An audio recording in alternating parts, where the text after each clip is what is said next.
and I too shall be raised.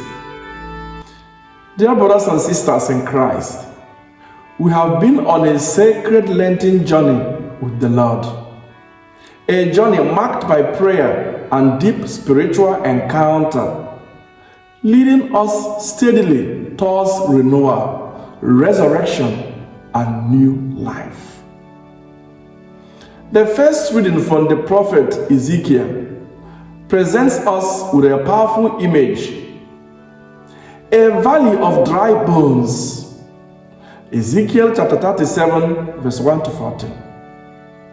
These bones symbolize the people of Israel during their exile in Babylon, a time of despair and spiritual death because they had lost their land, their temple, and their identity.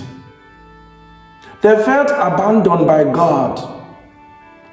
They were in every sense like lifeless bones. Yet, into that hopelessness, God speaks through the prophet. I will open your graves and bring you up from them. I will put my spirit in you, and you shall live. Ezekiel chapter 37, verse 12 to 14. What seemed utterly dead was restored to life by the power of God. This reminds us that no situation is beyond God's ability to renew. Even in our own lives, when we feel dry, empty, or spiritually lifeless, God's Spirit can breathe new life into us. This same message comes alive in the Gospel with the raising of Lazarus. John's Gospel chapter 11, verse 1 to 45. Lazarus had been dead for 4 days. Humanly speaking, all hope was gone. And yet, Jesus arrives. Interestingly, he comes seemingly late. Mary and Martha both say to him at different times, Lord, if you had been here, my brother would not have died. They knew what he could do. They believed in his power, but struggled with his timing. How often do we feel the same? Lord, where are you? I have waited for too long. And yet, this gospel teaches us a profound truth. God is never too late. At all times, he is in control. And he is not indifferent to our pain. When Jesus saw the sorrow of Mary and those with her, he was deeply moved and troubled, and he wept. He is still moved today. When we cry and call upon him, he enters into our suffering. Then comes his powerful declaration to Martha. I am the resurrection and the life. Whoever believes in me, even though he die, will live. John 11, verse 25. This is not just a promise, it is an identity. Jesus is the source of life itself. He holds the key to every situation, every brokenness, every dead place in our lives. But there is also a condition: relationship and belief. Lazarus was not a stranger to Jesus. He was his friend. Mary and Martha had a personal relationship with him. They trusted him enough to call for him.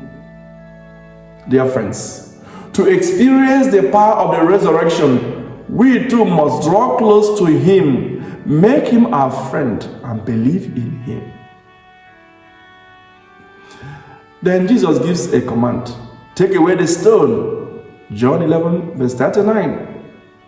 Before the miracle happens, something must be removed.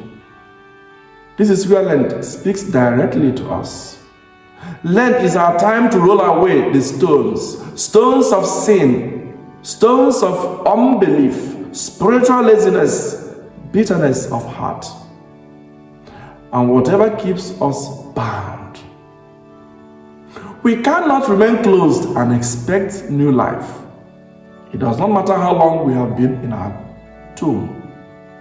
Lazarus was already decomposing, yet he came back to life. No situation is too far gone. If we roll away the stone, Jesus will do the rest. St. Paul reminds us, if the spirit of him who raised Jesus from the dead dwells in you, he who raised Christ from the dead will also give life to your mortal bodies. Romans chapter 8, verse 11. This is our hope. This is our assurance. Dear friends, as we continue this Lenten journey, let us hold on to this truth. Friendship with Jesus leads to newness of life.